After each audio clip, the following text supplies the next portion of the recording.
Друзья, всем привет, на связи. Вы на канале, где мы обсуждаем моноколесную тему, электротранспорт и не только.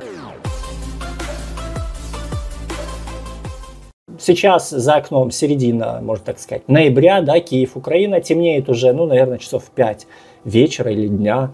И меня постоянно поражает, удивляет и пугают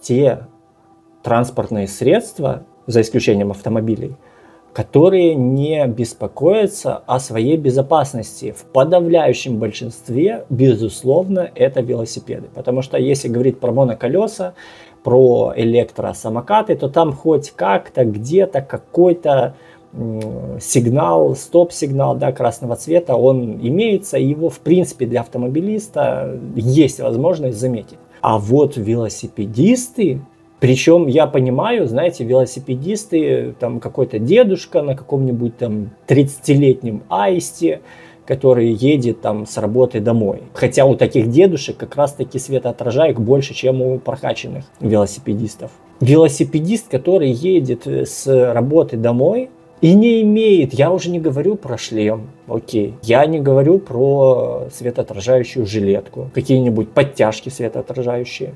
Но не прицепить сзади за $1. Это одна чашка кофе, сэкономленная на обед или на завтрак.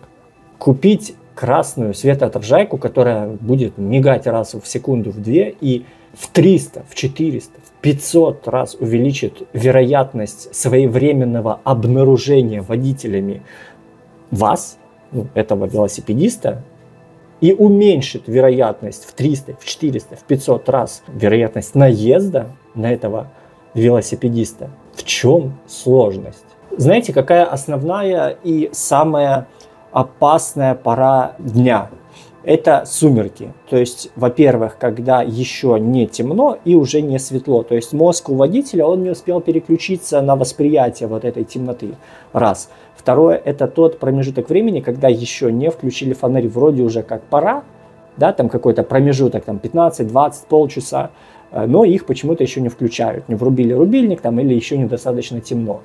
И в это время на дороге, довольно-таки опасненько для всех, не только для автомобилистов, но и для велосипедистов. Вот вам пример ездака в темное время суток, да, возможно, это где-то за городом, там вдалеке какие-то вроде бы как фонари есть, какой-то промежуток, да, какие-то сотни метров. Водитель в этом видео едет просто силой своих фар. Не знаю, почему он не включил дальний свет, об этом история умалчивает. Что мы с вами видим? Мы с вами видим просто, реально, иногда это воспринимается как шутка, но в данном конкретном случае это реально человек-невидимка. Человек-невидимка на велосипеде. Благо дело, что он в принципе ехал максимально в правой части полосы, да, там чуть ли не уже не на обочине, там как таковой обочины нет, он уже дальше съехать не мог. Но автомобилист, который не имеет достаточного опыта такого вождения, мог легко, просто по щелчку пальца в секунду снести этого велосипедиста. А если это еще скорость не 50 км в час или 30, не знаю, с какой он тут ехал, а 100, сами понимаете, чем такие ситуации могут закончиться. О чем этот ролик? Ролик о том, что в ноябре месяце, начало ноября, когда уже рано темнеет, выглядеть новогодней елкой не зазорно. И я уверен, что абсолютно любому райдеру есть куда прицепить эти светоотражайки. То есть если вы даже не носите, не возите рюкзак, прицепите это на шлем сзади, там приклейте суперклеем какую-то ленточку и туда цепляйте этот фонарик красного цвета. Если это велосипедист, да куда угодно, хоть на задницу, на подседельный штырь там, или еще куда-то. Если это скутерист, можно на рюкзак, на куртку, да банально просто на руль, чтобы оно светило просто вниз, не в глаза сзади едущему автомобилисту, а просто вниз, все равно это будет более заметно.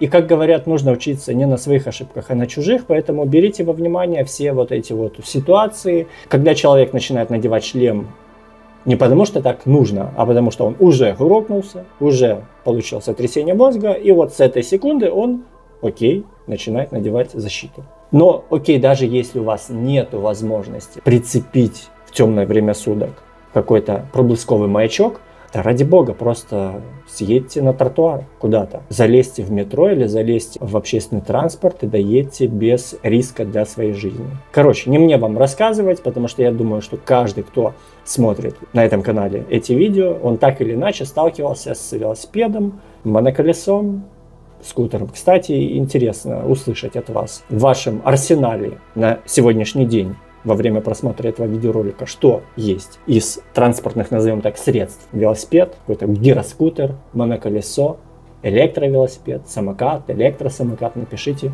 интересно, чем владеют райдеры в 23-м году в ноябре месяце. Если видео было полезным, ну как полезным, оно разговорное, буду рад услышать ваш какой-то фидбэк, буду рад каждому поставленному лайку и подписке. До новых встреч, новых видосов, всем пока.